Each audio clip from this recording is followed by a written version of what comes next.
Шинэ 7 хоногийн мэнд YouTube суугаар энэ бит ток нэвтрүүлгийн шинэ дугаар та бүхэнд хүрэх гэж байна. Студид уламжлал ёсоор Эрдэнэ Баясгалан Идруугийн ялал дээрс нэмээд солийн дэргэний ажилтан ард түмний гавьяат Бажи. Та намайг хотсон фото гэж юм дээ. Орчлоо. Оо тэрийг 40 минут үлээлсэн. Зүгээр бид нар бол хүлээх хэмжээний тим хүмүүстэй. Шээ ууштай найз сайн мөхөр жоохон үдшилтэй намайг ууштай би сая бас жоо. Үнэхээр ажил ихтэй байгаа. Ингэж бодож байлаа. Бид гурав яриа суучихдаа Бажигаас данкны тухай юу асуух хөнгөсөн чи хэд дугаартаа тоглох дийл гэж асууя гэж яриа. За юу чи зүгээр үндсэн нэвтрүүлэг эхлэе одоо. Эхэлцээ байна шүү дээ. хэд дугаартай яасан эхэлж штэ. Мэдгүй. За бидний ярих сэдэв бол мэдээж агуу тим данкн зодог тайлсан, зодог тайлаад маш богино хугацаанд түүний дугаарыг мөгчүүлсэн. Өмнө хизээч ийм одоо гэдэг зодог тайлаад баг 2 сар, 3 сар болоог багт ингэж дугаарыг мөгчүүлсэн тохиолдол байхгүй. Анхны удаа гэдгээр маш онцлог. Тим данкн гэдэг хүний талаар ярих л ёстой хэл та карьерээс нь эхлүүлээд ч юм уу дунд үед эсвэл тим данкн гэж юу хийм бэ гэдгээс л ярих ёстой баг. With the first pick in the 1997 NBA draft, the San Antonio Spurs select Tim Duncan from Wake Forest University. Хамгийн энгийнээр бол нөгөө Барклигийн хэлснээр бүх цаг үеийн номер 1 хүчний товтлогч би бол өөрөө номер 2 дахь нь 3 дахь нь малгал гэж хэлсэн нэг хошин шог юу байгаа шүү дээ.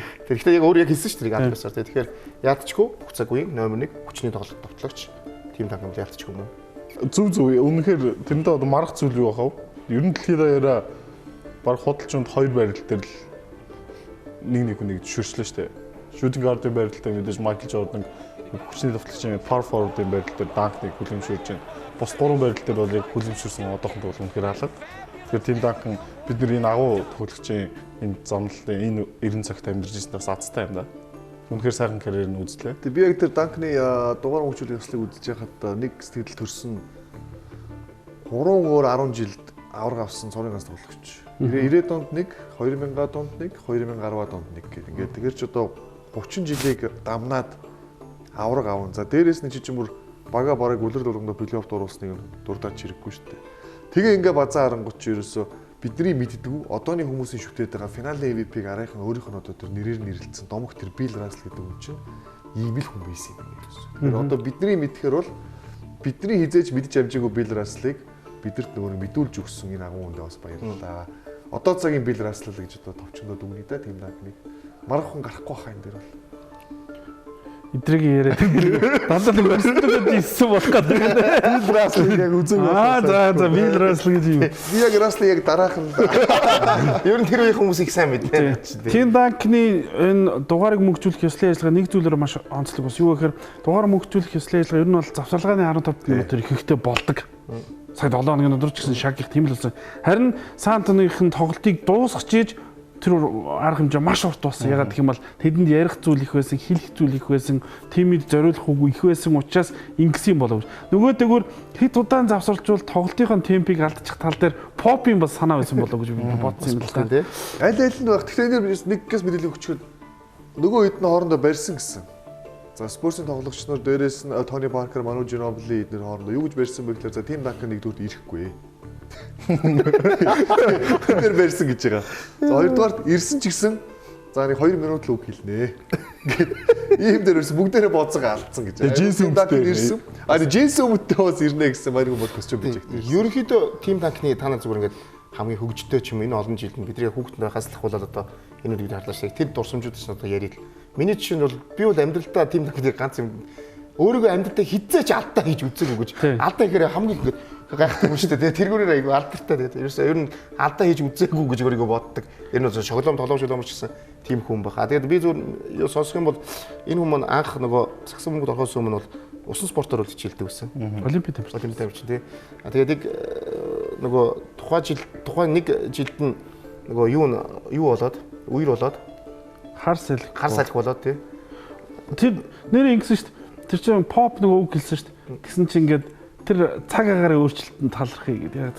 Тэр хэрвээ хар салхи болоод усан сан нэвтрэг байсан бол Тим Данкан сагсчин болохгүйсэн гэж тэр бас түүхийг өөрчилсөн сагсан бөмбөгийн түүхийг өөрчилсөн. Яг Попович энийг онцлон. Дээрэс нь Попович нулимс туслуулах болов нөгөө нэг төмөр хүн Попович нулимс туслуулах болов гэд маш их хүлээлттэйсэн. Маш тийм үү баг нулимс туслуулсан гэж би харсан. Би яг шууд үзээ суужсэн л та. Тэгээ хэлж байгаа өгнүүд энэ дэр ахлах сургуулийн дасгалжуулагчийн өөрж авчаад надаас өмнө энэ хүн үгэл өстой гэж Попович хүндэтгэд үзүүлээд тэгээ анх Тим Данкныг авахд хоорондоо яаж уцаар холбогдсон талаараа яриад тэр дасгалжуулагчнаас юу гэж хэлсэн бэхээр Грег Попович маш зөв шийдвэр гаргасан те. Багийн нүгт хамгийн зөв шийдвэр гаргасан. Тим Данкныг авлаа шүү гэж над руу уцтсан явдал байсан юм аа гэж. Тэр бас их гой санагдсан. Тэгээд тимийг өөрөө үгээ бас яаж хэлэх болоо нулимс туслуулах болоо гэсэн аргагүй энгийн хүн юм лээ. Маш энгийн байж байгаа л дуус. Нэг юм дээр нөгөө Тим Данкан Орландо Мэжиг рүү очингоо алддаг үе бас ярьсан л дээ. Тэгээд бидний мэддэг нэг юм өгөхлөөр Тим Данкан ч өөрөө их тийм цаагаараа өшгний цаануудыг хөвчөөс их тийм хошин хүн юм байна. Багийнхнараа дандаа тоглодог гэж. Дандаа илгэлдэг, дандаа тэгэж эвгүй байдалд оруулдаг гэдэг. Тэгээ Грег Поповичийн хамгийн эвгүй байдалд оруулсан нь бол ерөөсөө Орландо Мэжиг рүү явахаар боллоо би гэж хэлсэн гэж. Тэгээд ерөөсөө ингээд хошинжоогоор биш штэ бүр зааш уучлааралцж байгаа чаа би шийдвэр гаргасан. Тэгээ Орландо руу явахаар боллоо ерөөсөө. Грег Попович амьдрал бараг ингээд сүрсэн гэсэн. Яг тэр мөчт. Тэгэнгүүтээ би тоглосон юм аа. Тэгээ тэр хоёр тэрвэрлдээд бүр ингээд Грег Поповичийг тэр үед хэлж байгаа л да би ерөөсөө ийм тим амар happy байж үзээгүй тэр бол үнэхээр гоё байсан. Тэр нөгөө Тим Данкныг анх ирснээс нь хойш одоо өнгөрсөн жил хүртэл ерөөсөө энэ хүн чинь л Сан Антонио Спорс юм байна. Одоо бараг л мистер Сан Антонио Спор гэж хоч бараг өцөж бараг буруудахгүй бах. Тим хэмжээний л хүн юм байна. Тэгээд ямар ч үсэн дугаарыг мөгчүүлсэн, өөрөө ирсэн, өөрөө бүх зүйлээ ярьсан, ар гэрийнх нь ирсэн. Аав ээж нь байхгүй үедэр яг хин уулгах гэсэн л Грег Попович. Яг аав ээж нь яг ярьж явах үедээ яг уулангаа алдсан. Тэгээд өөрсдөө аав ээжийн төлөөлөөд нөгөө эгчнэр нь ирсэн байсан. Яг нөгөө төрсөн эгчнэр биш, авах үеэл юу гэдэг хамаатан дээр хоёр эгч ирсэн байна гэж. Тэгээд Данкны бас нөгөө нэг хошин гэж хин Тони Паркер анх Спорс драфтаар орчоод ирсэн. Натаа бүтэн жил юу ч яриаггүй гэдэг. Тэр бараг тоглоомч ер нь тоглоод явсан тийм. Тэр юу ч яриаггүй. Тэгээ бас дээрс нь олонний анхаарал байх дурггүй гэдэг. Тэр нөгөө би 2013 оны финал очиж үзэхдээ л сайн мэдсэн л тийм. Спорсын тоглогчид хувцаалгоноос гарч явж байгааг хардаг. Данкныг хаавар яагаа гараа авчив. Гинт хэвлэлийн өрөөнд яаж ороод ирвэ хинч мэддэг байсан. Хааварж тэр нуу зөрөө байт юм уу. Яг ингээд Спорсын хувцаалх өрөөний хэсгээр дээр ингээд коридорыг таллаад нэг юм хан усгачдаг. Тэгэл дандаа л тэргээр авч хардаг юм шүү. Бус тоглогч нь болохоор тэргээр ерөөсөө явдггүй. Яг өөрөх нь үндсэн коридороор гараа явдаг. Данкн болохоор ерөөсөө харагдахгүй жаал нэг мэтгэд данк ачуугээл нөө хувцаалх өрөөний үүдэн дээр үлээцдэггүйж хөө хэвлэлийн өрөөнд байна гэж бүгд гүгээлж явж байгаа жишээ нь. Тим цэсний өрмөцсөн байсан. Тэгээд нэг удаа тэр финал дээр хоёр тоглолт үзэхдээ харахад хоёр хүүхэдтэй нэг аауд өдөр таарад хоёр хүүхэдтэйгээ ирээд хоёр хүүхэдтэй авчирсан, хоёр том хүүхэдтэй авчирсан. Тэр үеийг л харж ирсэн да. Тэгээд хоёр хүүхэд гэр бүл нь ямар сайхан гэр бүл юм бэ. Тэгээд данк өөрөө ямар тийм даруй хүн юм бэ гэдгийг л мэдэрч байлаа. Тэгээд нэг зүйлийг зөөр эцэст онцолчод бид нар бол энд бол нэг Тим Данкны эмбед гаргасан амжилтыг ерөөс ярьсангүй шүү дээ. Ойлгомжтой. Яриад тэр ямар ч хэрэг байхгүй шүү дээ. Гэхдээ нэг зүйлийг бол заавал дурдах хэрэгтэй юу гэхээр одооны энэ юу гэдгийг сошиал медиа, реклам зан сурчлагаа, спонсор, мөнгө, өндөр дүнтэй гэрээ анхаарлын төвд байх ёстой энэ асуудал гэдэг энэ бүгд ийм үед мэрэгжлийн дөрвөн спортууд магадгүй дэлхийн бүх спортууд мөнгийг данк шиг өөр ийм хэмжээгээр золиосулж тийм. Өөрийнхөө спорт хийж байгаа гэрээнээс гадна рекламанд тоглолтгүй. Ямар нэгэн үүдгийг телевизийн ярилцлагад одоо үүдгийг мөнгөтэй очдөг тийм шоуд өгдөг. Жишээлбэл үүдийг Дуbai Tower хэлжсэн шүү дээ. Нэг удаа би шинэ клубд орлоо гэж хэлэхдээ бараг $25,000 авдаг гэдэг. Энэ ерөөсөө энэ мөнгөний юм ерөөсөө ороогүй юм. Тэгэхээр ерөөсөө энэ хүнийг тэр өсгсөн тэр анхныхан дээр үүдийг хүн болгож өгсөн аав ээжийг хүмүүжил байна. Спортыг хүмүүжил байна. Тэгэхээр энэ бол үгүй гайхалтай. Ерөөсөө дахиж ийм зүйл харагдахгүй байна. Pop яг тэгсэн шүү дээ. Тим Данкин драфтлагдаад орж ичихсэн ямар хөвгт оржсэн. Яг тэр үгрэл байна. Дээрс нэг сургуулаа нөгөө төгсгөөс өмнө энэ би драфтж орж ирэх боломжтой байсан. Тэгэхэд заавал сургуулаа бүр төгсчөөд орж ирсэн. Диплом аавна гэдэг үдчихэд орж ирсэн шүү дээ. Тэгэхээр одоо бид нар одоо ингээл нэг тийм агуу одоо яг тэр хэмжээгээр бол энэ хүн бол магадгүй LeBron, Kobe эднээс илүү бичигдэн шүү. Тэр нөгөө нэг сагсан өмгийн хүндэлсэн, тэр сагсан өмг гэдэг зүйл амьдралаа зориулсан нөгөө нэг юу гэдэг зөвөр явсан юм бэл тэ. Хин эд үедээ цалингаа асахыг хүсэхгүй. Бүр хин ч шүү. Ганцхан хүснэ тэр нь тим Данкин л байсан. Тэгмээс за хэдүүлээ Данкины яриад байгаа энэгээр өндөрлөе гэж бодож байна. Данкингүй Spurs-ийн ирээдүй. Энэ талаар ярилцъя л да. Ойрын биш бүр хитийн төлөвч ирээдүй байж. Бид нар яг одоо угаасаа яг энийг яг нүдэрээ хараад байж байгаа шүү дээ. Данкинг одоо яг Spurs-ыг одоо үзэл байж байна. Тэгээд хэлэхгүй өрнөд үсийн шилдэг багууд юм байна. Яг зүгээр ингээд эхний харахад аялын тоглолт айгуу сайн байгаа. Маш сайн байгаа. Гэртээ бол ер нь бол бас нэг хожигдох юм айгуу дургу багштай уул нь бол. Тэдс муу тэр бол тэгэхэд яг өдөр тэгснээс хойш бол гэртээ дөрөв хожигдчиход байгаа тийм ээ. Тийм баха. Эдрээ нэг өнгөрсөн дугаар дээр хэлжсэн Сантоногийн хамгаалт гэж авах юм алгаа гэж. За би чи хэдэн статистикл үзэгчтэй зүгээр хэлье. Тэгээд Самбраас бөмбөг авалтаар энэ жилийн Сан Антонио Спурс 22 дугаар байна. Ч одоо юу гэсэн үг юм бэ? Сан Антонио шүү дээ. 22 дугаар байна. Нэг тоглолтод авдаг оноогоороо 18 дугаар байна. За энэ бол яг байж болох. Нэг айхтар тэгж те оноо авдаг баг бол байгаа ч үерсэн л дээ. Эсрэг багийнх нь өрсөлдөгчдийнх нь өөрөө довтлооны хуваар 10 дугаар байна гэж. Тэгэхээр хамгаалтаас илүү тэдний илүү 9 баг байна гэсэн үг шүү дээ. Тэгэхээр эн чинь будаадлбаа хамгаалт асуудалтай болоод ирэхээр нөгөө юу их нь илүү өрсөлдөгч нь өөрөө чөлөө шийдэлт хийх нь ихсэж чинь улмаар эн чинь хамгаалт ив болчлоо гэдэг миний аль түрүүний хэлээд байгаа юм гарч байгаа л да. За яг ерөнхий хамгаалт статистик ярих юм бол эхний 5 эхний 10 дугаар бол явж байгаа. Тэрийг бол юу гэдэг бүстэж авж байгаа алдаж байгаа зөрүү идрээр бол болж. Гэтэ яг дөнгөж сая миний хэлсэн зүйлүүдээр энэ чинь яхааргүй тим Данкны тэр нэг будаадлбаа нөгөө пресенс гэж ярьдаг. Тэр нэг хэсэг зайг биеэрээ хэдэн минут байх нь хамаагүй шүү дээ. Тэр талбай дээр будаадлбаа дээр юм мараа зогсож байгаа дээр л ерөөсөө асуудал гарч байгаа. Асуудал харагдаж байгаа. Тэгэхээр ийм учраас Сан Антонио Спурсийн нөгөө нэг багийн тоглолт бөмбөг доош Данкнаар явдаг байсан тоглолт өөрчлөгдөд одоо нэг хүний магадгүй нэг 2 дугаар баг бол чи нөгөө Пати Милсийн шоу болсон 2 дугаар баг. 1 дугаар уг нь ерөөсөө хийний Каваийн шоу болсон. За Паугас бол Алдриж дээр одоо өөрсдөө карьерийн хамгийн муу үзүүлэлтийг үзүүлж байна. Дэни Гриний хувьд бол ерөөхдөө 4-4-3 шилдэг юм болчихлоо. За Тони Баркер манай хоёр яриад байгаа юм байна. Гэхдээ энэ багт муугар хөдөлж байгаа мөнгө үл бид хэлж мэдгүй. Ягаад гэвэл энэ шилжилт явж байгаа учраас. Энд чинь одоо Тим Данкин гэдэг хүнээс хин чи шал өөр юм шүү дээ. Хойноотын тоглолт шал өөр тоглолт учраас тэр шилжилт рүү хин оруулж юм уу одоо. Энэ ингэж байна шүү дээ. Одоо чинь байсаа бид нар өнгөрсөн дугаар дээр Golden State-ийг ярьж хахад Kevin Durant ирээд Golden State системээ өөрчлөх болов гэсэн өөрчлөөгүй шүү дээ. Яг бол нэг л систем байгаа. San Antonio ч гэсэн нэг л систем байсан. Popo ч юм бөмбөг болгоно хуваалцдаг нэг л систем байсан. Гэтэл зөвхөн Тим Данкин гэдэг нэг тоглогч гараа явцсан чинь энэ бүгд ингээд шууд оронгороо солигдчихж байгаа нь юутай холбоотой. Яг Данкин гэдэг тоглогч нь бол түрүүн дөрвөлээдсэн онцлоо. Данкин бол үүнхээр агуу тоглогч гэдэг нь л шууд мэдэрдэг юм л. Өнгөрсөн санживл өнгөрсөн үлрэлт гурлаа энэ талаар Кавалиан би Кавалиан битсэн өвчөд бөмбөг ирэхэд бол би итгэж гин гэж ярьсан. Тэгээд би одоо ч ингэж л бодож байна. Грег Попович энэ систем нь бол өөрчлөгдөөгүй. Зүгээр шилжилтийн үн ирж байна. Тэгээд системийн гол тоглогч заавал нэг болж явах хэрэгтэй. Өмнөх Тим Данкны тогс 19 үлрэлийн турш энэ системийн гол тоглогч нь Данкин байсан. Тэгээд Данкин гол цөм нөөжж бусад багийн тоглолтод гардаг нэг тийм зүйл. Тэнгүүд одоо Данкнаас огт өөрөө арга барилтай тоглож багийн цөм болох систем юм. Тэр нь Кавалианад. Айн системээ бүрэн суурилахын тулд нэг үлрэлийг ч юм хоёр үлрэлийг золиослох гэдэг юм. Миний харж байгаа. Ерөнхийдөө бол гэхдээ тим танкныг явна удахгүй зодгоо тайлдаг гэдэг бол угаасаа бүгдэрийн мэдчихсэн. Pop тэрсэн pop тэр чигтгаараа алдарч явчихсан мэт тэр. Ер нь бол тэр системд эрт нөгөө тасгах гэж одоо 2 жилийн өмнө байсан.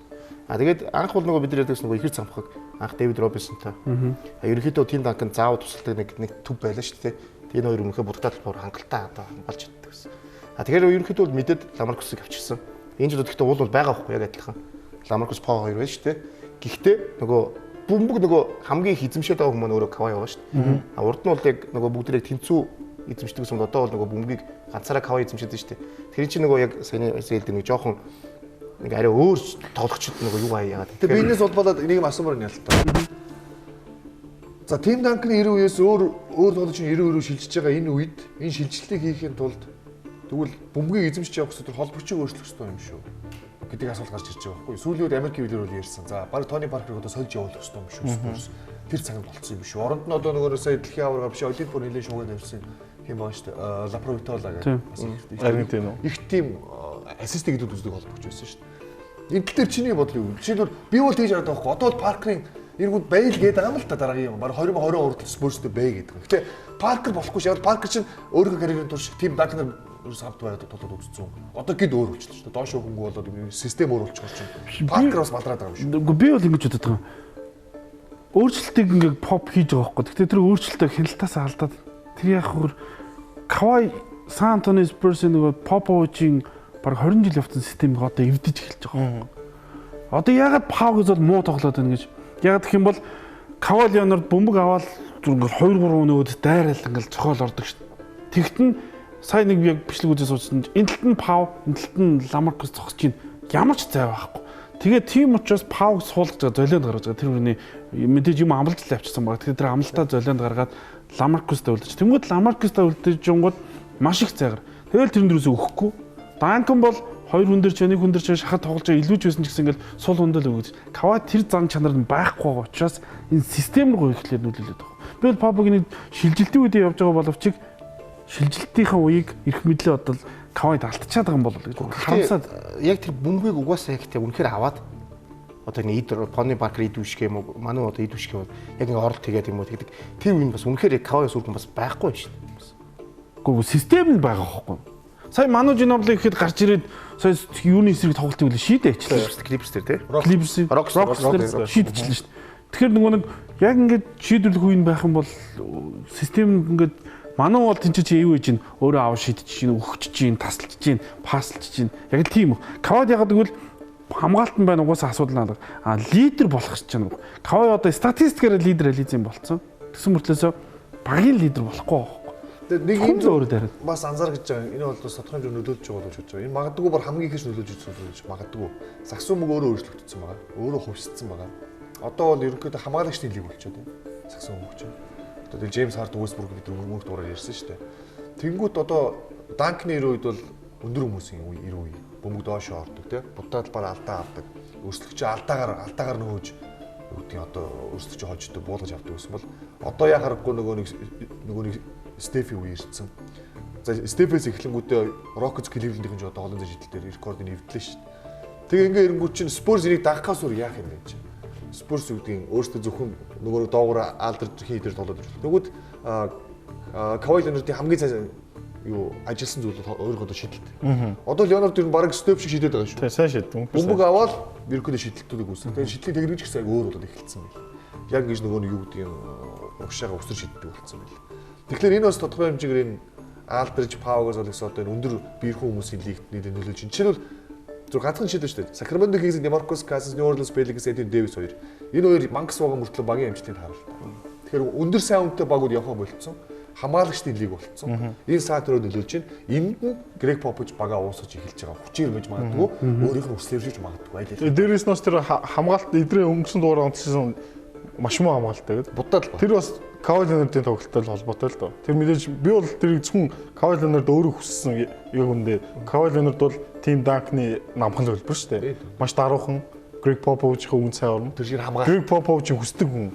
Тэгсэн чинь Kawhi Leonard багийн хамгаалтанд яг нөлөөлж миний бодлоор нөлөөлж зүйл нь Kawhi Leonard довтлогон дээр их ачаал өгж шүү дээ. товтлоонд ирэх ачаал авсан тоглогч эргээд хамгаалтан дээр жоохон ачааллаа өөрийнхөө биеийн тэр физиологи амраахын тулд жоохон амардаг тал байгаа шүү. Тийм болохоор өмнөх жилүүдээс ажиглаж ирсэн зүйл нь юу гэхээр Кайл Леонер өөдөөс кин үсэнд оноо авч чадвалсан энэ үйлрэлд бол аюу олон тоглож оролт хийж байна. Өөдөөсний оноо авж байна. Тэгэхээр өөрийнх нь статистикс нь баг зэрэг буурч байгаа хамгаалтын тал довтлооны тал дээр бол ярих зүйл байхгүй бүх тал дээр бол нэмэгдэл байна л та. Яг надад адилхан байсан. Яг тэр хүний толгойд төр юу болж байгааг одоо бодъё л доо. Өмнө нь болохоор хамгаалах нь миний номер 1 байсан бол одоо оноо авах нь 1 болчихвол хамгаалах нь 2 очиж шүү дээ. Яа харахгүй. Тэгэхээр бол яг сая бидний хэлсэн бүгдлэхнээр бүдэр нөлөөлж байгаа. Тэгэхээр энэ бол цаг хугацаа харуулна. Бид нар юу гэдэг энэ үлрэл плей-офф яахыг харъя. За үлрэл эхлэнгүүтэл Golden State-ийг хожоод хүлээлт их өндөр болгоцсон болохоос биш. Яг үүндээ одоогийн бидний харж байгаа Spurs бол нөгөө нэг айхтар нөгөө Popovich хамгаалтаар лиг идэвхжүүлдэг Spurs биш гэдэг тодорхой болсон ойлгомжтой байна. Тэгэд Greg Popovich өөрөө саяхан бас нэгэлжсэн шүү дээ. No Dunk no championship гэлжсэн шүү дээ. Duncan гол бид нар аваар авахгүй. Гэтэ энэ мэдээж яг өмнөх нөгөө нэг 5 онцолж ирсэн. Тэр бол ойлгомжтой. Тэр бол ойлгомжтой. Тэгэд яг Duncan Pop хэлж байгаа юм тэр нь зөв одоо яг шилжилтийн үе гэдэг л өөр бас мэдчихэж байгаа. Гэтэ Popovich бол ерөнхийдөө бол ямар тасч болж байна. Тэгэхээр өдрөл бол дөнгөж одоо 3-ныхаа нэгт. Тэгэхээр ахаа үлдсэн юмуд бол бас яг тэгэхээр баг бол муу биш. Баг бол бүстэй хоёрт явж байгаа шүү дээ. Тэгэхээр энийг бол шийдэж ухах гэж бодоод байна л да. Харж юм л да. Айгу хоо. Яг хөө зөөр одоо авраг авах уу гэдэг дээр л яригдэн шүү дээ. Спорсыг бол хизээж бид нэр одоо хомж ярихгүй эсвэл юу гэдэг бүсийн аврагд гарч ирэх гэж ярихгүй шүү дээ. Авраг авах юм уу юм гэдэг. Авраг авах уу гэдгээс илүү Warriors-ыг барах болоогүй юу гэл нөгөө л зам асуулт асуучлаа. Одоо арай асууж энэ жил барахгүй.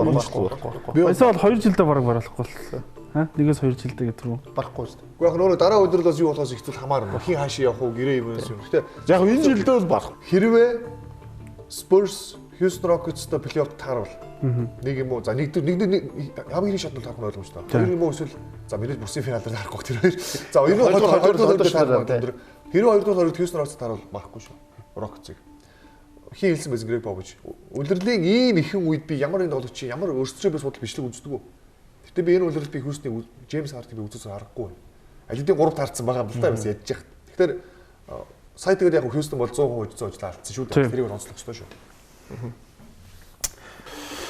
За San Antonio Spurs-ийн тухай яриагаа өндөрлөлөө. Харин одоо бид өрнөд бүсд өөр нэг баг руу яриагаа анхаарлаа хандуулахаас арга алга байна. Яг гэх юм бол энэ өнгөрсөн 7 хоногт гол 2 үйл явдлуудын нэг байлаа. Тэр нь юу вэ гэхээр Blake Griffin-ийн гэмтэл өдрөл эхлэхэд бид нар ярьж исэн, анхааруулж исэн. Тэгэхээс тэгж байгаа юм шиг л дахиад нэг удаа хагалгаанд өвдгөндөө хагалгаа хэлгэжлээ. 3-6 7 хоног зур урьдчилсан байдлаар цаашд яаж юм магадгүй. Ингээ харсан чинь Griffin сүүлийн 3 үйлрэл тогтмол 20 тоглолтод байхгүй болж байгаа юм байна. Тэгээ ялангуяа плей-оффд одоо ямар нэгэн байдлаар бас гэмтдэг ч гэдэг юм. Griffin-ийн гэмтэл Clippers-ийн өнгөрсөн 7 хоногийн тоглолтуудад яаж нөлөөлж байгааг үзв?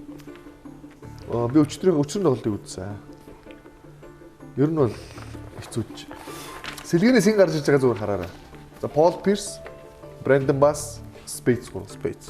Spades хамгийн өндөр магадлал мөртлөө Doc Rivers хиний Spades-ийн талбайд өнгөрүүлсэн юм гэдэг сая бол тэгж айхтар бол ойлгоогүй шүү дээ тэрийг. Айхтар нэмээгүй. Brandon Bass, Paul Pierce хоёрын нэг нь баг талбайд гарах ёсгүй ч байна. Тэр минутыг Spades төгссөн шүү дээ. Тэгээ энэ яг зөв туршилт хийж байгаа байх л та. Сая нөх хэн байхгүй Chris Paul-гийн үед хүүдээ их боломж олгож байгаа. Хүүн бол шийдэлт амар болсон байлээ. Тэгээд гэхдээ Griffin байхгүй бол DeAndre Jordan тоглох байхгүй.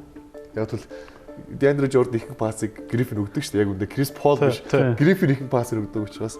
Тэгэхээр Griffin ихтэй зөв энэ бол авсан бэрт биш шүү үзэж шүү дээ. Энэ бол өмнө байсан тодорхой хэмжээгээр хөлийн зовоогоо л байсан өвдгийг. Тэгээ сая бол эрт орсон зүгээр юм байна хаалгаанд.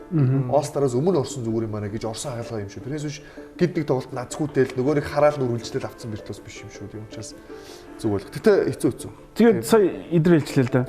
Paul гэмтсэж ингээд яг явж исэн чинь дараагийн тоглолт дээр Chris Paul нь гойны хаарын шүрмсийг бариад гарцсан шүү дээ. Эн чинь бидний нөгөө нэг танил гэмтэл шүү.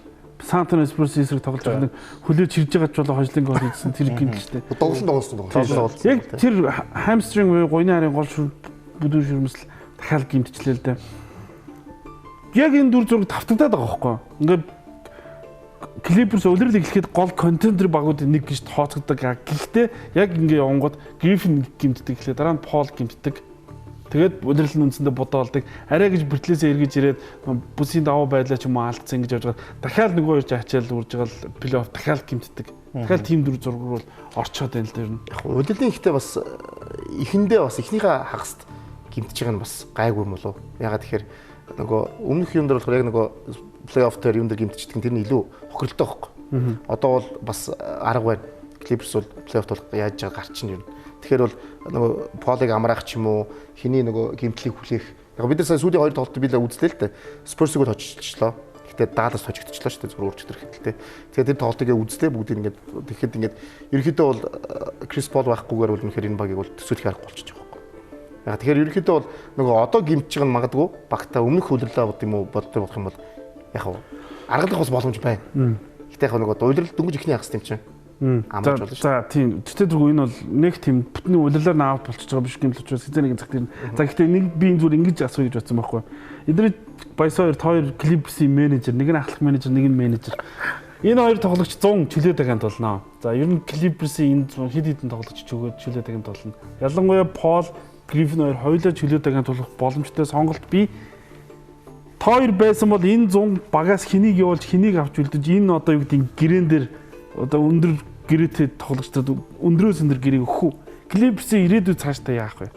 Би хэрвээ Clippers-ийн ахлах менежер байсан бол чи ахлах биш шүү. Хоёр өдрийн ахлах шүү. Ярилцаарай. Хоёр өдрийн өмнө заяа. Хоёр өдрийн өмнө ажиллаа өгөх байсан. Аль 4 жил одоо энэ баг 4-р жилдээ ярьж штэ. 4-т хүлрэлдэл өлөрлөхөд Clippers contender хизээч тийм байв. Тэж контендер байгаа. Угаасаа л хэдэн жилийн өмнөөс л ярьлаа. 3 баг 3-р жилд ярьж ирв. Blake Griffin, DeAndre Jordan гэж гарааны 2 самбарын тоглогчтой хахад ямар ч баг аврахгүй. Хизээч ийм 2 тоглогч. За яг хэрвээ үнэхээр сонголт нь байгаа цаг Blake Griffin, Chris Paul хоёрыг алийг явуулах юм Blake Griffin-ийг л явуулна. Яг тэгвэл залуу дээрс нүн төрнө.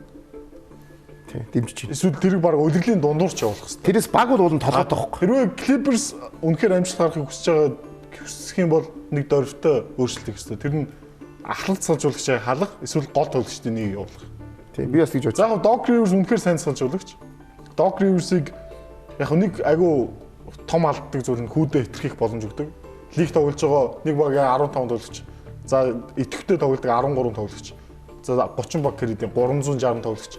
Тэр 360 тоглогчид нэг ийм боломжийн Doc Rivers хүүхдтэй өгж байгаа боломжийг өгөөдөх юм бол яг адилхан Austin Rivers-тэй яг л адилхан тоглолт үзүүл чадна. Бүгд оноо авч чадна, бүгд хамгаалж чадна. Гэхдээ Doc Rivers-ийн алдаад байгаа зүйл нь тэр DeAndre Jordan, Blake Griffin хоёрыг зэрэг тоглуулдаг гэдэг дээр л алдаад байна. Хитрхийх минут өгж гин заримдаа бүр сэлгэнээс гарч ирээд самрын тоглогчтой маш бага минут өгөөд нөгөөд хитрхийх ачаал ус өгдөг тал. Энэ нь бас эргээд Blake Griffin сүүлийн хэдэн жил тогтмол үлрэлт 20 тоглолт өнждөг ч юм уу эсвэл гимтдэг тэр байдлыг бас дагуулдаг гэж бодож байна. За ерөнхий менежер Миний бодлоор л шүү дээ. Clippers бол хизээч сайнаар төгсөхгүй урт үргэлжилсэн уун сайны кино. Их адал явдалтай кино. Гол дүрүүд нь маш гоё. Шилдэг төвүүдийн нэг байна, шилдэг хөшөө тоглогчийн нэг байна, шилдэг SG байна, шилдэг. Үй JJ Redick-ийн шидэлт хамгаалтыг хүмүүс үнэлж мэддэггүй байна. Шилдэгүүд нэг шүү. Шилдэг 6 тоглогч байгаа. Байж юм. Би гоё. Би менежер. За дугуй. Би ч нэг юу юм биш. Би сурвалжлагч болчихлоо шүү дээ.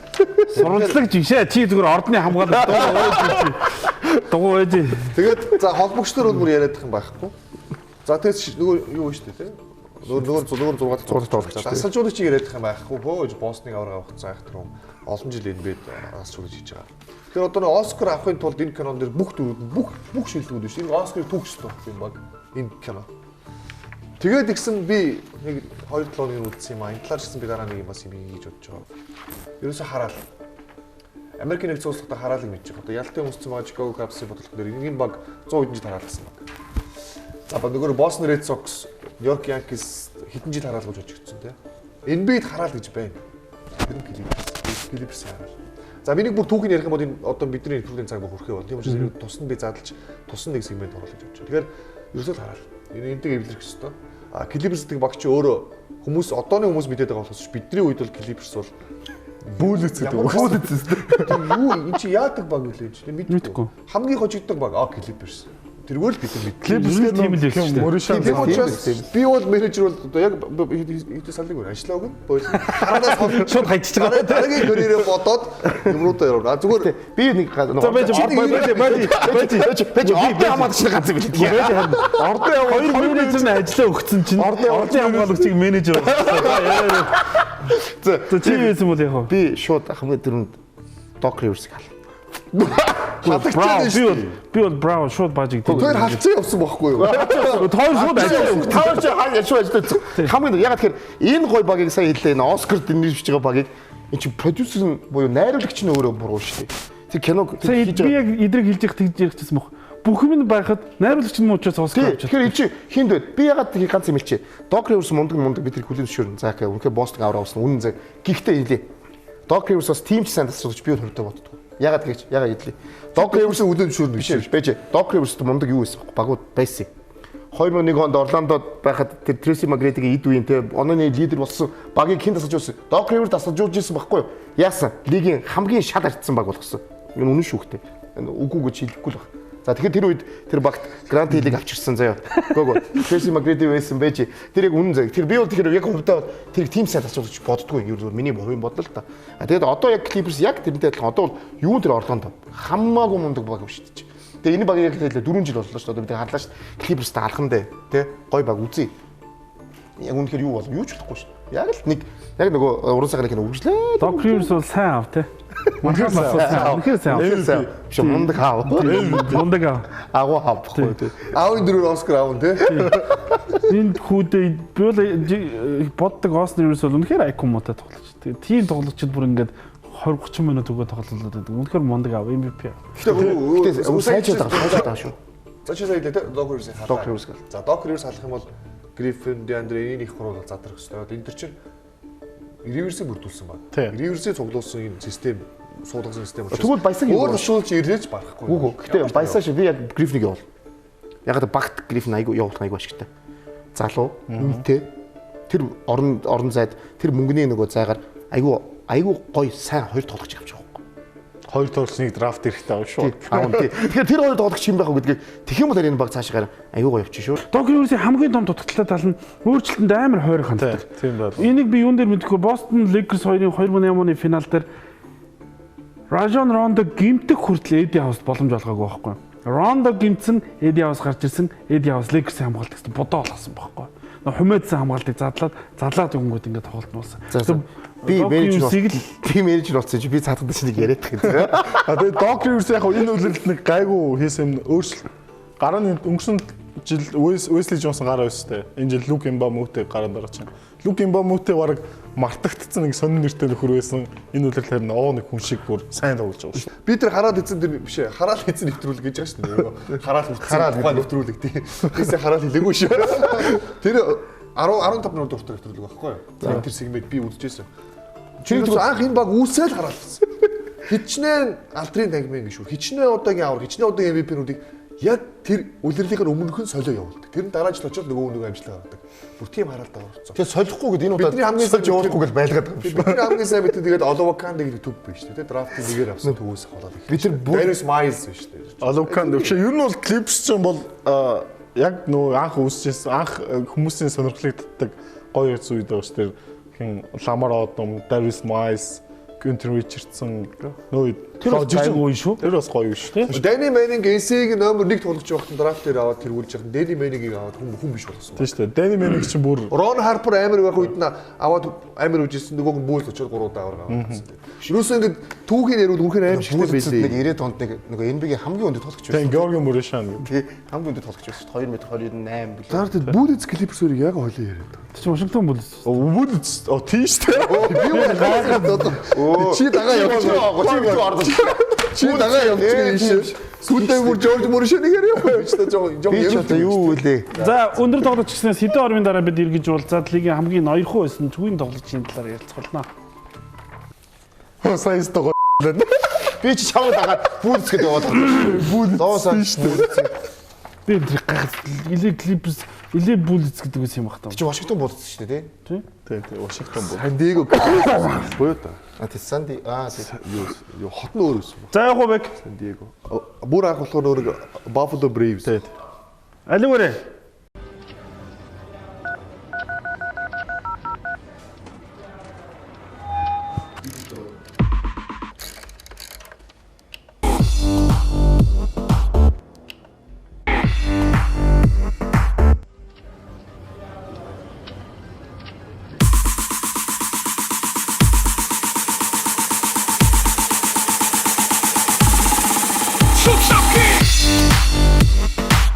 Yeah. Luna in the house. Hip hop house. Yeah. Shoot up king. MC. Moodun MC хачиг уу? Энд байна. Зүгээр наач шилээ зүү. Хийсэн бочи дөрүлэг нүү. Хийж чадахгүй таач мэдсэн дүү. Надаа хэмжин нэггүй дайшгэ. Өдөр хэмжих гişгэ. Очив шиг мөртлөө цаашээ. Авишути цаашаа сигэ. Тихэр бисквица MC бачи та хамт хэмнэл дүүгэж цогталтаха ханаас чүмэрлээ яг эндээс их таймны өргөжлөө 22 баян зөвхөн товчоо цааш та дантраг дидас харахдаг хүртэл бүгдийн төлөө хэмнэл мөлөө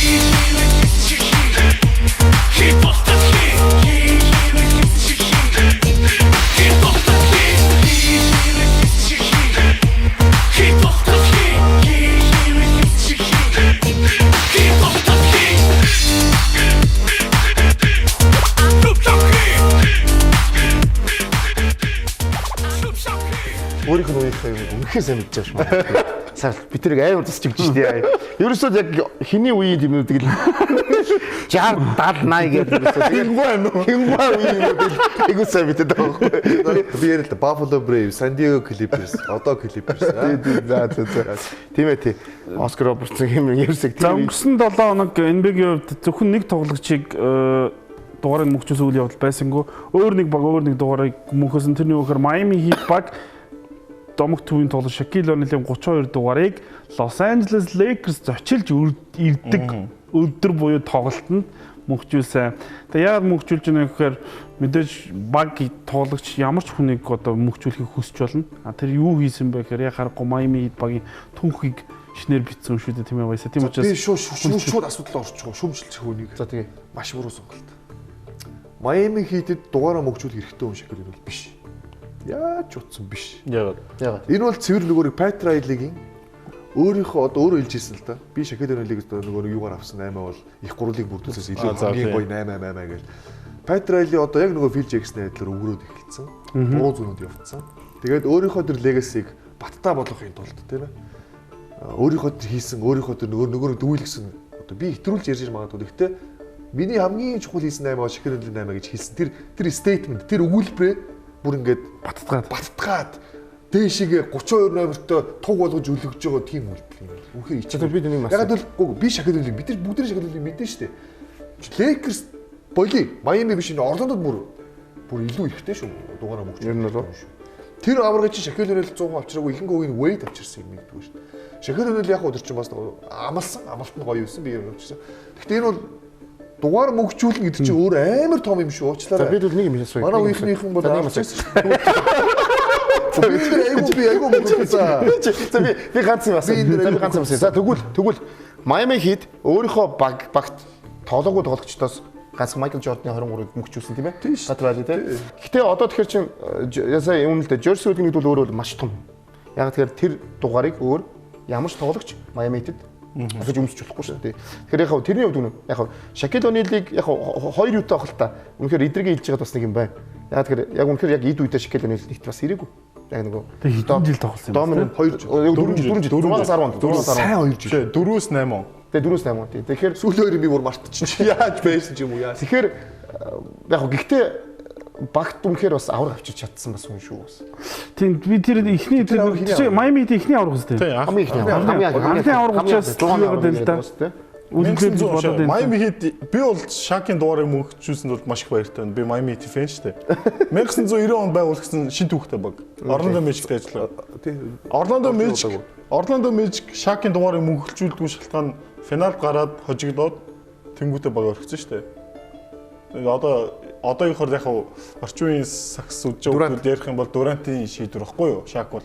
Тийм учраас Orlando Magic баг Shaq-ийн дугаарыг мөнгөчүүлэхгүй байгаад байгаа. Хэрвээ Shaq-ийн дугаар ер нь бол явандаа яг хэдэн жилийн дараагаас мөгжүүлэх нь бол ойлгомжтой. Тэгэх юм бол Шаг 3 багт дугаараа мөгжүүлсэн баг анхны тоглогч юу? Лекс мөгжүүлчихлөө. Мөгжүүлсэн. Лекс ч мөгжүүлсэн. Өнгөрсөн жил үлдээ. Тэгээд Шакийг энэ түүх багтаа байсан багийг ирээд Шак ирснээр авар авсан. Тэр нь мэдээж үед бол тухайн жилийн финалд онцгойсон хүн болон мэдэж байгаа. Гэхдээ Шак бол хизээч тийм шүү дээ. Бас тийм шүү дээ. Гүгүү тийм л дээ. Тэгээд дээрэс нь Шакийн дугаараа мөнгөжүүлэх хэвээр хамгийн том шалтгаан миний хувьд нөө нэг айхтар тоглогчтой шүү дээ. Одоо энэ Баркли эднэрээс холдоо явцсан. Алонзо Борг, Гэри Пейтон байна, Джейси Уильямс тийм тоглогчдод авраг авч гисэн.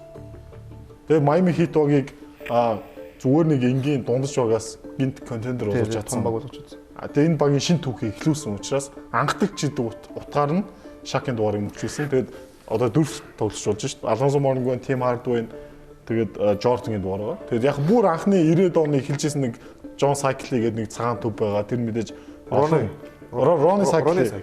Тэр тоглогчийн дугаарыг хөгжүүлэг байна. Патрайли тэгэхээр юу үлддэг. Гэхдээ би бол ингэж бодсон. Би бол эдрээтэй саналдаг байна. Дугаар мөгжүүлэх гэдэг чи өөрөө ямар үнцэнтэй байх хэвтэй тийм. Тэгээд энэ бол зүгээр цэвэр менежментийн арай өөр ярих баг. Менежментийн үйлдэл гэж болов. Тэр тусмаа одоо ингээ Lakers ирээ зочлоод ирэнгүүт ингээ бүх үйл явдлыг ингээ гоё драма болгох гэдэг шүү дээ. Тэгээд зүгээр Шакил өнөл багт нэг удаа ирээд авраг авч өгч идэг тоглогч нар зөндөөл байдаг хөө. Зөндөө шүү дээ. Бага тэр бол бага. А зүгээр юу яаж ийнэ хөр энэ бол зүгээр цэвэр менежментээс харсан бол Шак манай бах тоглож исэн юм а гэдгийг гүр хойштой харуулах зорилгоор энэ шийдвэрийг хэн гаргаж исэн бэ гэхээр Патрайлиг гаргаж исэн юм а гэдгээл харуулах гэж ингэж хамгаалж үлдэж байгаа. Тэрнээс Шак дугаараа мөнгөжүүлэл стадрууны хэлдгээр Орландод мөнгөжүүлэл тэгэл enough баггүй. Тэгээ ер нь нэг дугаар мөнгөжүүлээд энэ асуудал чинь одоо болохоор нөгөө хэвлэл мэдээллийн анхаарлын төв тэгэл нөгөө нэг хүмүүсийн нөгөө эго гэж ярьдаг шин. Хүмүүсийн одоо нөгөө өөрийнхөө тэр юу гэдэг хууч хийсэн бүх юмыг баттах гай гэж байгаа энэ явдлууд ер нь нэг жоохон хэрэгс хэтрэх гээд байгаа. Ер нь бол ягаад бол хуучны үед 90-ад онд дугаар мөнгөжүүлнэ гэдэг нь одоо бараг л авраг авах хэмжээний тим яригддаг тийм үнцэнтэй тийм одоо юу тийм үнэлэмээр тийм гоё юмуд. Сая бол чи Сантос бүр тийм дахны ганцхан жил нэг жил болоогүй багт нь пүүстийн шивэр нь хатаагүй багт нь авчиад дугаар байлэр шүү. Данк үдээс пүүс шивэр гэхдээ данкныг бол тийм шүү дээ. Зүгээр ярьж өгөө. Байж л та байж. Тэгтээ энд чинь тодорхой хэмжээний хугацаа явах хэрэгтэй шүү дээ. Тийм болох хэрэгтэй л да. Хугацаа өгөөд одоо юу гэдэг би бол Лекс Коби Брайантыг энэ жил шууд дугаараа мөнгөшүүлээд би баярлж байгаа яагаад үл чи бүр утгаалт гэдэг байхгүй чи. Лиг яваг л дээ. Одооны одууд нь анхаарлын төвд яваг л дээ. Тодорхой хэмжээний хугацааны дараа anniversary-гоор ямар нэгэн баярын ойн жилийн баяраар талбыг юмтаар холбож үзэж болохоос чи зүгээр сая Декембер Мутомбогийн дугаарыг Атланта юу хоёр бараг 7 хоногийн зайтай. 7 хоногийн зайтай мөнгөжүүлсэн. Өчтөө юу гэсэн үг юм бэ? Тэр үнээр бизнес хийгээд байгаа юм шиг тийм ч. Айгу утгагүй зүйлж байгаа арилжааны болоод явцсан. Одоо тэгээ Boston Celtics яах юм? Утгагүй одоо Пол Пирсийн дугаар олдохгүй байлаа шүү дээ. Тийм тоглолт дугаар олдохгүй. 0.2 гэдэг дугаар. Бид нар хэлэх гэж 100 үстэй тийм ч. Мөнгөлсөн дугаараа зөвшөөрсөн тоглогч нь шинэ тоглогч хүмүүс. Одоо Ламаркус Алдрич, Брюс Боуны дугаар 12 дугаар өмсөлт. Тийм зөвшөөрсөн тохиолдол байд. Тэгээд тийм л болсон.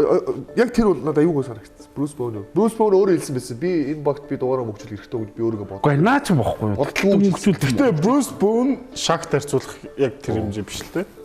Надад дугаас таалахгүй. Майами дөө. Брюс Боун San Antonio Spurs үзүүлсэн нөлөө нь Майами Шакийн үзүүлсэн нөлөөс өөр л төө. Өөр гэдэг нь чи биш юм уу? Шак нь хамаагүй илүү шүү дээ. За. Шактай холбоотой Майамигийн ирээдүйн талаар яриа гэж утсан байхгүй. Крис Бошийн эрүүл мэндийн асуудлын өвчин Майами Хитийн тэр нөгөө нэг Патрайлигийн бодсон төлөвөө бүхэлд нь нураагаа хийсэн нь бол тодорхой. Одоо энэ цаашдаа Майами Хит гэдэг баг яах ёстой вэ? Энэ 7 хоногт гарсан нэг шинэ мэдээ нь болохоор Майами Хит Гордон Драгичийг солихыг хүсэж байна гэж. Гордон Драгич жилийн нэг ойролцоогоор 20-25 саяг авч байгаа. Тэгээ өдөржин 100 саяыг хийгүүл. За ямар ч үсэн тийм. Тэгээ одоо одоогийн цалинтай харьцуулахад бага л болчлоо л да. Зар. Тэрнээс биш бол муу гэр болцсон шүү дээ. Маш муу гэр. За одоо Драгичийг солихыг хүсэж байна. Эхлэлийн багт үндсэндээ хэн үлдэх вэхээр Whiteside л үлдэх. Майамигийн ирээд хаслан багш. Би нэг юуныхан байд би ойлын дээрээс нэлээд мэтгэлцэх л баг. Би болохоор нөгөө нэг дээр усгийн холбоотой ерөнхийдөө Крис Боштой холбож ярьсан л та. Крис Бош ер нь бол тэгэл би Патрайлыг шүүмжлээд байгаа юм л та. Энгүүрээ. Их гурвын задларын өөрийнх нь үүсэл өөрөө ерөнхийдөө бол хинчтэй Райли их гурвыг задлахаар шийдсэн юм. Их гурвал задлсны дараа их гурвлагийн алтахаар шийдсэн юм бас Райли. Гурвлагийн алтахаар шийдсэн юм. Дуэйн Уэйдэд бол хамгийн одоо миний лав мэдхээр өөрийнх нь багт тэр их зориулсан хүн, тийм хүндэлгүйгээр хандсан хүн Райли. Whiteside гэдэг хүүхдийг хөөргөөд маш үнэтэйгээр явуулсан Райли. Драгичиг нөгөө нэг жижигхэн цагаан жалыг хит үнэлж Стив Нэш гэж эндүрсэн хүн Райли. Одоо энэ баг ирээдүг одоо харъя. Гарны тавтын хэлдэ. 23 сая доллараар Крис Бош зүгээр л тэнд мөнгө аваад сууж өвдөж. За энийг бүр дуусаач хэрэггүй заяа. Драгич 15.9 сая. Хасан Whiteside 22.1 сая. За SG-ийн барилаар гардаг Wayne Ellington 6 саятай явдаг. Dion Waiters шүү дээ. За Dion Waiters бэртцсэн байгаа нөхөр бол 2.8 сая. Justice Winslow одоо хамгийн ирээдүйд Tyler Johnson 5 сая. За Tyler Johnson бол уучлаарай энэ нөхрийг бол ер нь бол нэлээд үн үргээд зарчаад их гайгүй нөхөр тэрнээс биш баг авч яваад байгаа юм биш ээ 5.6 саятай. Тэгэхээр ерөнхийдөө би юу гэж зүгээр эцэнд үрэх гээд байгаа гэхээр Pat Riley магадгүй их гурвыг задлаад багийн ирээдүгөө ботсон баг тухай үед би одоо тий өөр баг бүрдүүлэх болсон. Тэр нь бүгд fail. Fail. Нэг ч энэ багт ирээд харагдахгүй байгаа. Josh Richardson миний ганц найж ирсэн хойд болгочтой. Fantasy-та би мараа бүгдэнд нь авсан. Тэр үчтэй юу юм бэ? Зүгээр гурван шиддэг. Юу ч уу. Сая гимцэн ш. Манай тийм ээ. Гэтэ одоо яг Майамиг бас өгтөө яг юу гэж магадгүй л дээ. Хамаагүй үнэлэгддэггүй гэж магадгүй. Гэтэ Gordon Dragic ч юм бол гэтэ Майами хитдэг одоо авч байгаа шүү дээ. Тэгээд авчиваад хаана байгаа юм бэ? Гэхдээ хүн ихтэй дахиад туслах үе ихтэй шүү дээ. Үгүй баг. Сольж явуулчихвал бүр юу болох вэ? За одоо багийн фэнээс асууя. За багийн фэний би энэ дээр бол идрээтэй бол марахгүй. Би сая шаардлагаас марж байгаа шүү дээ. Би Pat Riley би марах арга байхгүй би. Ямар ч аргагүй байхгүй. Ягаад гэвэл би Pat өнгөрсөн жил LeBron-ыг их гурлыг задлаа. Тэгэхэд би энэ 100 KD ирнэ гэж бодсон. Бүгд тэгэд найдажсэн тий. Бүр ингээл гэртээ орог ингээл шимжингөө ингээл мэдээ хараад ямар ч мэдээ байхгүй. KD-г авч чадаагүй. Уус түрүүнээс идрэг хэлдгээр Pat Riley-гийн бодсон бүх юм фейлдсэн. Тэгээд Pat Riley-г Whiteside-тэй өндөр үнэтэйг ирэхэд за энэ би итгэхгүй гэж бодолт шууд. Whiteside бол энэ баг ирээдүй биш. Ер нь өндөр хүмүүс баг ирээдүй биш болчиход биш. Угаасаа биш. Whiteside насаараа 28-тай. Лигт 3 жил тоглож байгаа. За 3 дахь жилдээ тоглож байна. Маш өндөр үнэтэйгээр зарим одоо манай адилхан хитийн фэнүүд энэ баясаа юу солиороод байна гэж хэлж магадгүй. Гэхдээ Whiteside бол DeAndre Jordan л гэсэн. Ер нь бол Үгүй юм байл. Сая хэлсэн шүү дээ. DeAndre Jordan ч зүгээр нэгээр явсан юм авч хийдэг. Би бол өөр гэсэн шүү дээ. Whiteside бол яг DeAndre Jordan бол арай нэг жоохон критик баг. Гэхдээ бас шахчихдаггүй. Зүгээр бөмбөг аваад шахах гэж үйлдэлийн нэг тоншин нэг л авах. Gordon Dragic явуулах нь зүг юм уу? Gordon Dragic явуулах ёстой. Ер нь бол энэ багийг яг одоогийн бүрэлдэхүүнээр авч үлдээд одоогийн бүрэлдэхүүнээс хэдэн тоглож авч үлдэх юм бол хэм дүнтэй сэлгэн тоглож хэдэн тоглож байна. Одоо тэр Willie Reed байна. James Johnson байна. Johnson гоё. Josh Richardson байна. Тэр Winslow хамгийн гол хүн Justice Hасан Whiteside, Gordon Dragic энэ хоёр явуулах ёстой.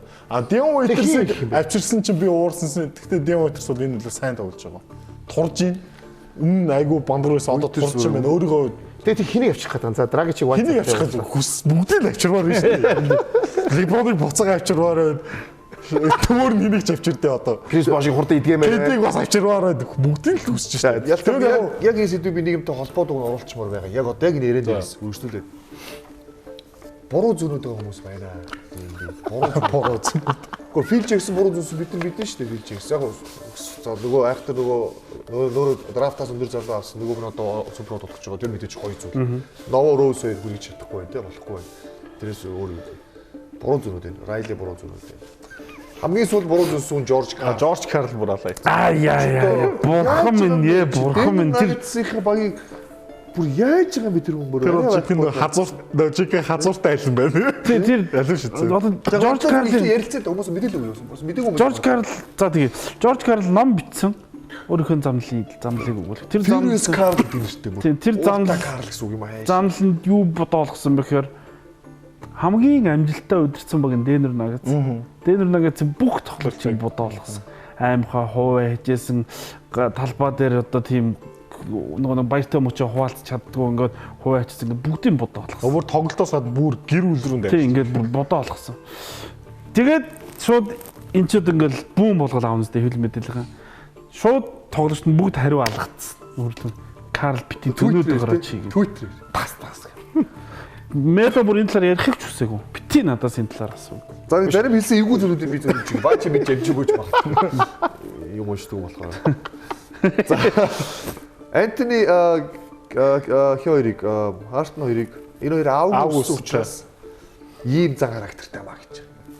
Тэр нь одоо нэг ирэх хэлсэн бүр ингээ бараг бүх юм өөрт нь бэлэн байх хэрэгтэй. За Кармело Антониг бол анхаарлын дуртай гэсэн байгаа. Тэр анхаарлыг хин нэгэнтэй хуваалцах чаддаггүй гэж байгаа юм бүр.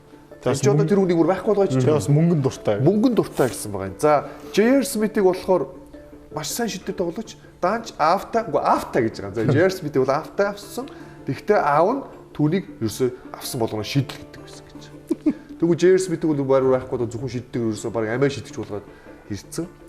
А тэгээд мэдээж энэ бүгдийг хэлсэн шалтгаан нь юу гэхээр өөрийнхөө шинэ бичсэн номыг зарж мөнгө олох гэж байгаа. Мөнгө ажиллаг болцсон. Одоо дахид тасчлуулахгүй байх баг. Хамгийн сүүл Сакраментод ирсэн. Сакраменто Кингсийг ирэхдээ яг тэр хэсгийн номоос хассан гэж байгаа. Хэвлэлтээс ном дээр байхгүй. Тэр ямар хэсэг вэ гэхээр Казанс биш. Багт ирсэн чинь Руди Гэй нэг юу биччихсэн гэж байна. Нөгөө тасчлуулшгаа юу биччихсэн. Уцаар нөгөө за одоо манай багт нөгөө тавтаа морил гэж welcome message бичсэн нь тамийн тогоо тавтаа морилоо гэж бичсэн гэж байгаа. Руди Гэй шүү дээ. Тэр Руди Гэй яагаад Сакраменто явуулах гэдэг одоо бид нар ойлгож байгаа. Руди Гэй багтаа итгэдэг хүн байх юм биш. Тэгээ яг тэгээд нөгөө багийн дотоод уус асуудлыг ингэж гаргаж ирнэ гэж чинь нөгөө багтайгаа хийсэн гэрээ тий тэр багийнхаа төлөө хийсэн бүх тэр амжилт бүх хожлууд чинь 1000 хожил төрсөн 9 хүний нэг шүү дээ. Тэр бүгдийг үзэргүй болгож байна шүү дээ энэ хүн. За нэг завсралчи. Тэгээд Баясагийнхаа нөгөө хүмүүсийн хүлээгээд байгаа MVP пост.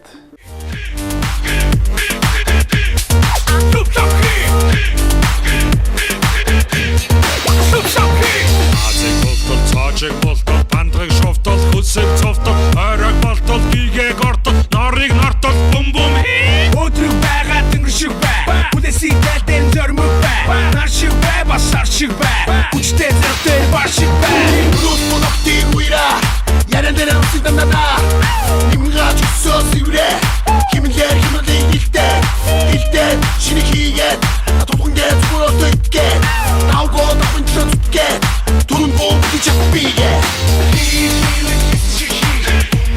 Hit postat hit Hit postat hit Hit postat hit Hit postat hit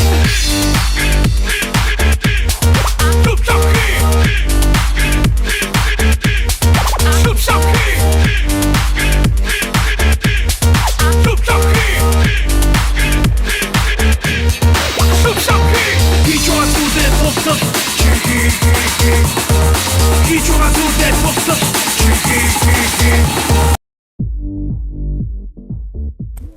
Хүсүүлсэн MVP пост хэлж байна.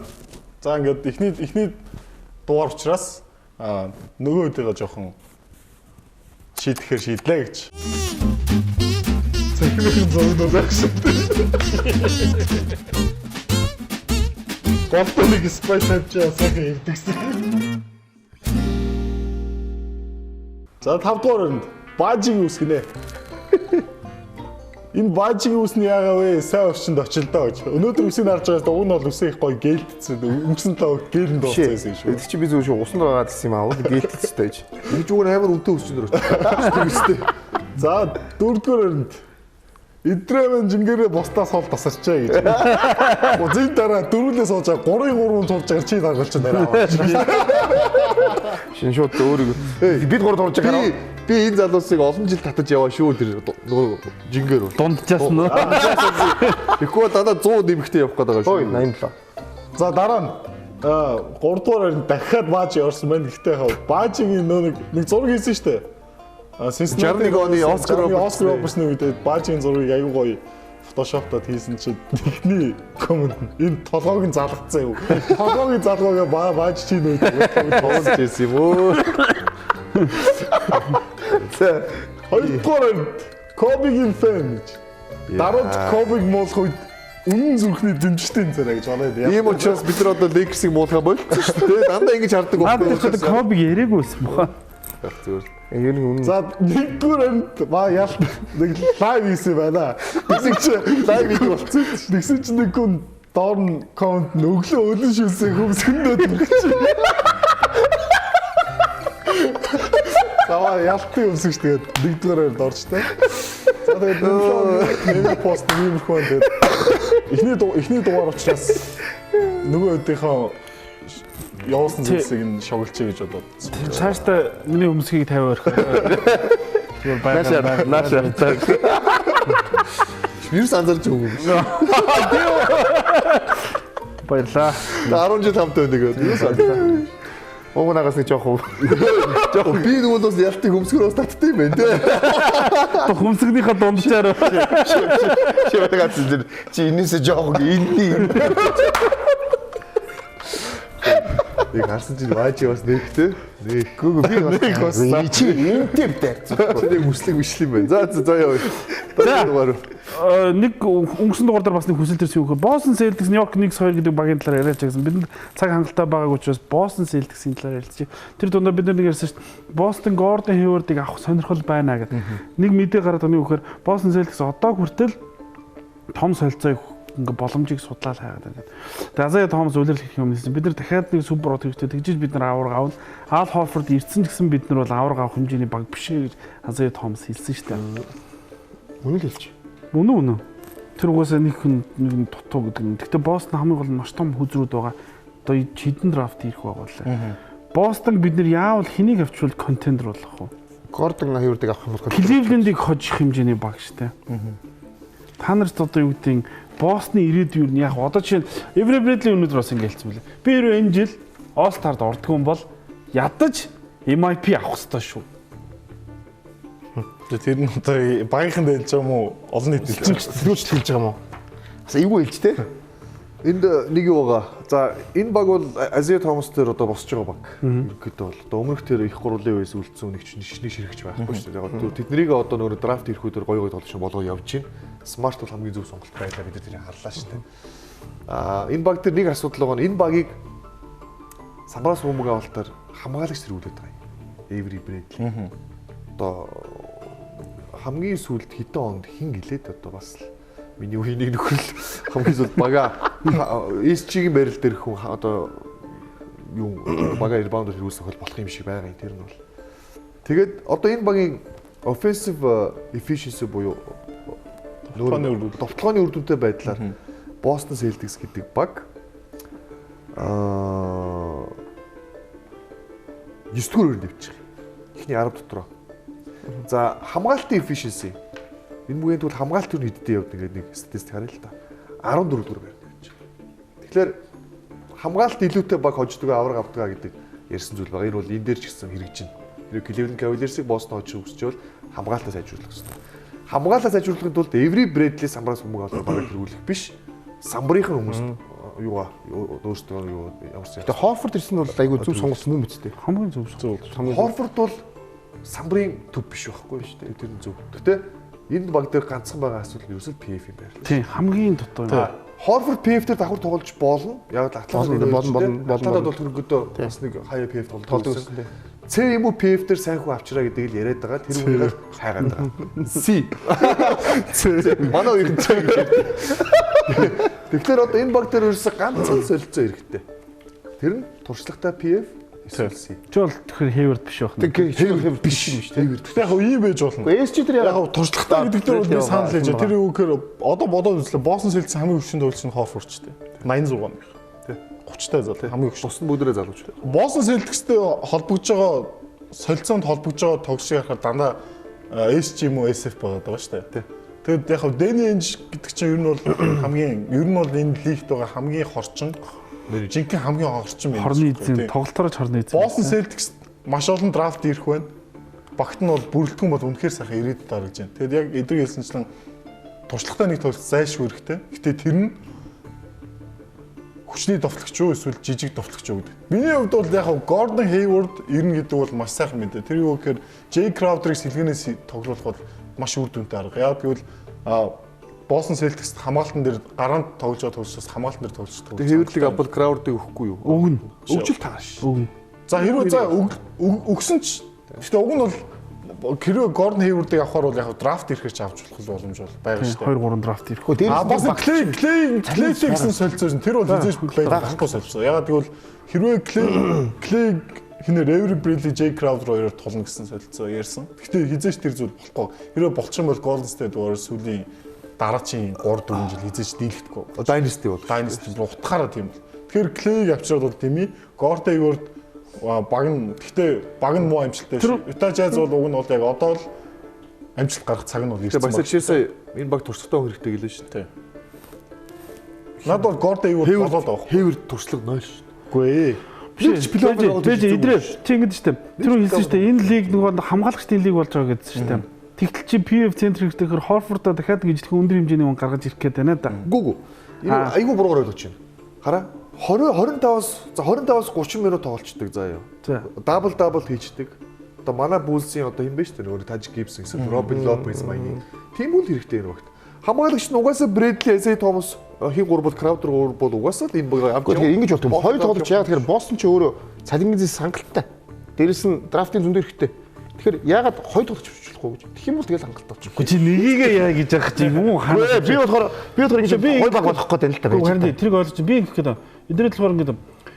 Дахиад нэг PF аваад ирэх юм бол одоо бид энэ Сантны алдааг давтах гэдэг юм шүү тий. Азия Томас ч бас л ордог л тоглогчтой. А зүр юу гэхээр Басагийн хэлдгээр Краудер 4 дээр басаа сэлгэн шүү 4 дээр Хейворд ирээд ингэчих юм бол одоогийн яваад байгаа нөгөө сагсан бөмбөгийн small ball ч яваад ингээд гой болчих юм болоо гэж бодоод байгаа. Сэлгэнээс нэг туршлагатай тоглож гэдэг нь бүр таалж чинь тэр нь юу гэхээр заавал халбаа дараадаг хүн байх албагүй шүү тий. Тэгчүүл уг нь гоё болох юм. Уг нь бол хэрвээ нэрээ яг одоо хэрэгтэй байгаа тэр туршлагатай тоглогч юм эсвэл ямар нэг байдлаар суперстар статустай нэг тоглож авчрах юм бол үнэхээр шууд контендер болж чадна. Яг одоогийн байдлаар бол тийм би бас ийж одоо яг тэр Робин Лопес маягийн нэг хүнийг маягийн тийм төвтэй тэгээд Гордон Хейворд ирэх юм бол аяг голчих. Та нар боддоо Эндрю Богут гэдэг боддоо. Гоё баг болоо шүү. За яг Богут боломж бол байгаа шүү дээ. Ингэсэн мэл шүү дээ. Богутыг угаасаа ингэсэн мэл даалсаж чам. Тэр бүхотын тоглолтоос өмнө явуулж чадахгүй бол бай аут юм гэж. Гэрээр бодлож байгаа. Тэгэхээр бүр боломж байхгүй босс. Нэр бүр тийг аваад Богутыг авчаад тэгээд нөгөө Хейворд Гордон Хейворд алийг ч болохгүй. Тэгвэл босс нь тэгэх юм бол шууд дорнд бүс шууд альбиасэр контендер болоо гараад ирэх боломж байна тий. Тэгэхээр одоо бол дорнд бүс ерөөсөө нэг л багийн ер нь бүс болчиход байна шүү дээ. Кливленд бол яа харахгүй тасаа. За одоо Смитийн бэртэл бол нэгс жоохон зооглоо. Гэхдээ Смитийн хэрэг оронд баг лигээс нь гарч ирээ. Чикаго юу болоо идрээ. Гайг байгаа. Яасан өөрхөс тэгэл Рондо Вейт хоёртой сайхан дөө ярих юм та. Гэхдээ юу л таа өөрхөс учир бол. Би бас шууд хурдан аяасаа халаасаа. За бүс яах вэ? Гэхдээ би контендер гэдэг нөгөө East-ийн контендерыг л яриад байна. East-ээр одоо контендер гэж ганцхан ярихгүй юм бол Raptors л байна. Гэхдээ Raptors энэ үлдэл 2 бараагүй. Уусаа барахгүй. Барахгүй. Raptors ч би одоо тийм багийг хүсэж байгаа байхгүй. Одоо Boston-тай яг адилхан л байгаа шүү дээ. Тийм бас нэг бол хэрэгтэй. West-д өрсөлдөөтэй гарна. East ямар ч өрсөлдөөн байхгүй байхгүй. Тэгэхээр East-д өрсөлдөх тэр багийг л босгоцгоо цөмөрөө яг одоо. Биш East-д өрсөлдөөн байлгүй байт юм бэ зүгээр. Үгүй яг тэр аваргын төлөө гарч ирэх багийг тодорхойлох гэсэн. Бүсийн аваргын төлөө үзгэл тэр багийг хүсэлтүүлээд нь шүү дээ. За Raptors гэж Raptors угаасаа барахгүй. Тэгэхээр угаас бидний мэдчих шүү. Тэгэхээр нэг тийм багийг Острийн өмнө цөмөрөө байгуулчих. За нэвтрүүлгийн маань цаг өндөрлөх төгчөндөө төгсгөлд нь юу гэхээр NBA-ст айгүй хэрвээ сонсож байгаа гайхсан шүүгээ хэлчихвэн санагдаад тэр Cousins шийдвэр дээр бүхэл бүтэн эрсдэлтэгч багийнхын хүмүүсрөө очиод амныхаа халтыг пүүгээ шидэж байгаа хүнийг санаандгүй унагцсан байна гэж техникийн алдаг нь буцаагаад оруулж ирдэг. Тэр бол дэлхийд байхгүй супер шийдвэр бас шүү. Тэр тайлбарлагч нэсэн би өмнө физич юм харж байгаагүй. Анхны удаа техник тэр зүгээр юугаа хайсан биш шүү. Техникээ буцаасан тэр. Өгцөн техникээ буцаасан тэр. Тэр энэ NBA-гийн шүүлт гэдэг юм бол одоо өөрөө ямар тоглогчийн эгоноос хамаарат байгаа одоо бүх юм хамаарталтай болцсон. Тэр хүний статусаас бүх юм хамаарат. Тий одоо Cousins-ыг дахиж тэг гэж штэ. Одоо хуучны шууд нүдэмсэн штэ. Нөгөө Майкл Жордны рүүлжил одоо дахиж хэрэгжиж баг бүх суперстар дээр одоо хэрэгжиж байна. Гэхдээ Жордан яа харахгүй шүүгчдэр хүндэлдэг байсан биз. Өөр тус нь ялаж авч үздэг байсан байсан. Одоо бол баг болгоны суперодыг тусд нь авч үзээд байна. Одоо бол юу вэ? За нэвтрүүлэг маань энэ удаад ингээд өндөрлж байна. Эх 7 хоногт бол 100 сарын тоглолтуудын талаар бид ярилцах болно. Тэгээд нэвтрүүлэг маань 8 гаргийн орой бичгтээд мягмар гаргийн өглөө YouTube-д буюу олон нийтэд байршиж байгаа гэдгийг та бүхэндээ дахин сануулъя. Тийм учраас төвчээртэй хүлээгээрэй. Баажи дараагийн удаа цагтаа ирээрэй. Эдрээ бас сайн нойртой ирээрэй. шинэ оны бид нар чи үлээ яг баг 31 дараагийн дугаар нэгэнд байгаа бох тий. Игүүдээ. Яана. Нэг л айгу штэ. All-Star game-ийн санал албасаар эхэлж байгаа тий. Тийм, саналаа өгөөд эхэлчихээ. Тэгээд бид нар энэ талаар бас эх 7 хоногийн дугаараар ярилцъя да. Хин бохот. За тэгээд Christmas болж гин тэгээд дараагийн дугаар бидэрт ярих маягх байгаа бох тий. Манай бажи Есүс Гүг би Цусрын баярын ээж NBA-гийн хамгийн гой тоглолтууд хэзээ болтыг. нэрээ би нэг гоё стат харсан шүү дээ. 69 жил дараалаад NBA-д Цусрын дөр тоглолт болж байгаа юм. Мэргэжлийн дөрөв лигт энэ айлж байгаа тоглолт. Ер нь баг дэлхийд бүгд Дээрээс нь бид нар хамгийн гой тоглолтуудыг 71 уу 72 дахь жилийн өстө. 70 шүү дээ. Юу лээ? 71 үү? 71 дэх юм лээ. Өө за. Ах бидэхгүй байх чи. Бид нар яаж идэх вэ? Тэгээ өгшөр шүү дээ. Тэгэхээр чи энэ гой нөгөө өнөөдөр би бол унтахгүй гэж бодож байгаа. Одоо яг дараагийн тэр. Тэгэхээр бид дараагийн нөгөө тоглолтоор одоо нэвтрүүлгээр Christmas-ийн тоглолтын талаар мэдээж тодорхой хэмжээ. Хоёр боцоо тавьсан байсан. Чи тэр боцоо тавьсан. Цомотод. Би цомото тавьсан. Цомото өнөөдөр тавьсан. Тэгээд яг тэр тоглолтыг би хүлээж байна. Тэгэхээр тэрийг яг дараа дуусны дараа зүгээр дараа ярилцъя тийм ээ. Тийм, дуусах багт яаж ярилцах. Өнгөрсөн жилийн финал. За дуусгая одоо дуусгач ил да. За дуусах. Дурдаа яваа байж. За тавь.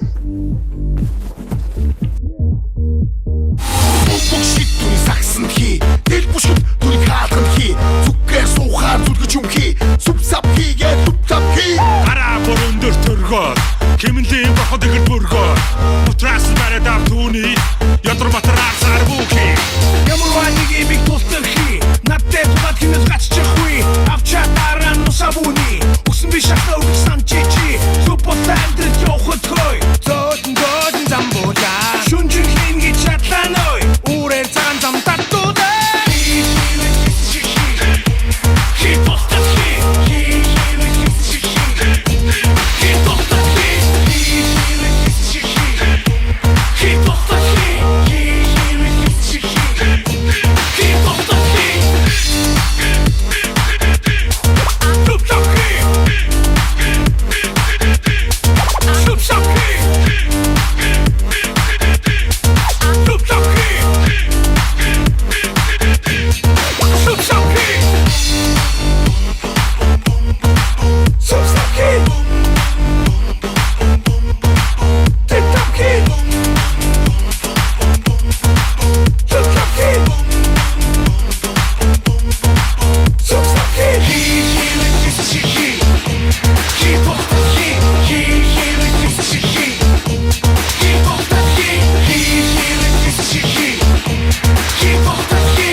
He